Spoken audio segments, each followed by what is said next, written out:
जो लोग ये बयान दे रहे हैं, विशेषकर जो अगर निशा दी बोल रही थी और भी बहुत सारे लोग बोल रहे हैं, तो चलिए वो या तो वो उरांव है या मुंडा है या संथाल है, जो भी है, अगर आदिवासी जन्म से पैदा होता है तो आप फिर असम में आदिवासी क्यों नहीं है? देखिए, इनको लगता है कि वही लोग पढ़ते लिखते हैं, हम लोग तो कुछ जानते नहीं है। असम में संथाल, उरांव, मुंडा ओबीसी है।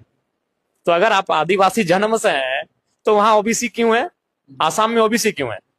संथाल, मुंडा, उरांव जो झारखंड में शेड्यूल ट्राइब है, बिहार में भी शायद शेड्यूल ट्राइब है, और बंगाल, उड़ीसा में भी शायद शेड्यूल ट्राइब है।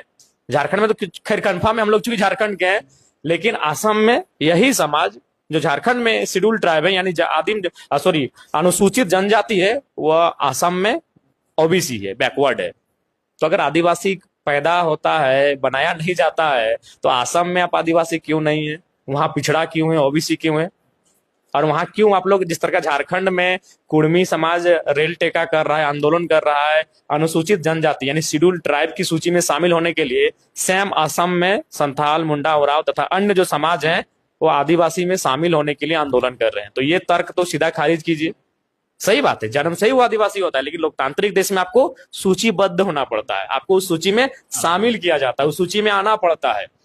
और झारखंड राज्य बना ही था सरकारी और गैर सरकारी आदिवासी कुर्मी।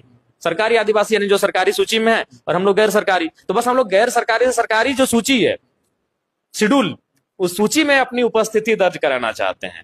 तो इसलिए वो मैंने वो तर्क जो है वो तथ्यहीन है। अगर उनको इतना ही बहस करना है तो वो असम चले जाएं, वहां संथाल है, मुंडा है, उरांव है, वो ओबीसी है।